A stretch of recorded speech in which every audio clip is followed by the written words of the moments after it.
เอาหม้อนั่นแหละไปได้มาแต่ข้างใดนะโอ้ยแบกมาจากนครพนมพุ่น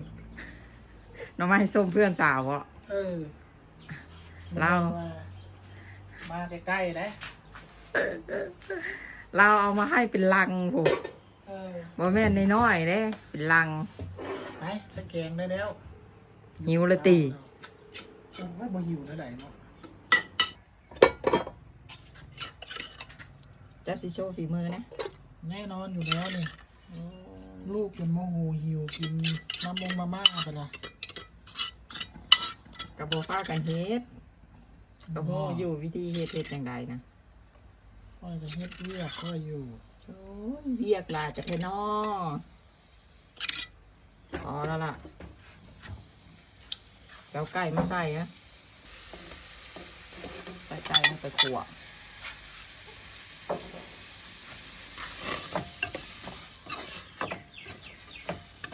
ให้มันหอมขั่วสีตึงๆเอาว่าปูหม้อพูกระปูพูเติมน้ำลงไปพอแล้วมาปรุงป่ะนี่เจ้าบ่สิปรุง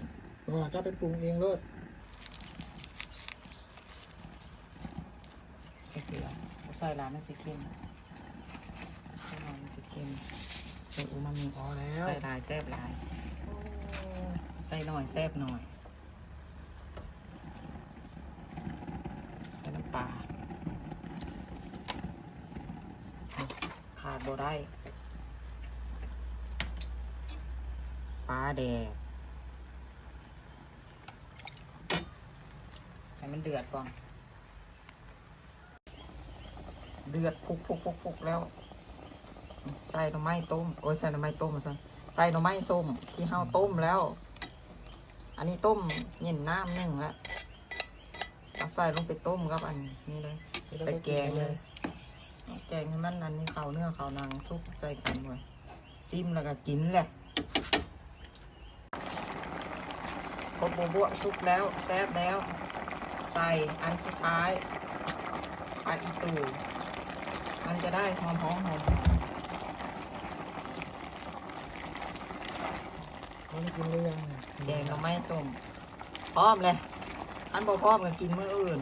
มื้อนี้ก็พร้อมอยู่หยิบข้าวติดใหญ่กับแกงหน่อไม้ส้มของโปรดของลูก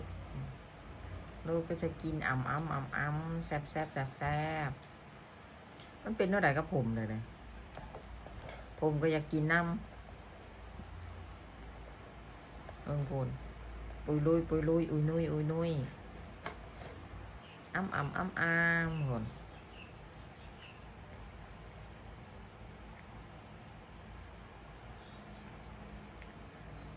อันไหนที่เป็นหน่อไม้เพิ่นไม่เคย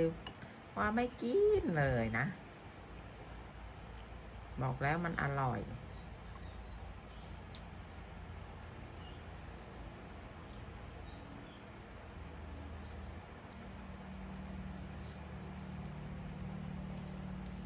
ไม่ชดน้ำบ้าง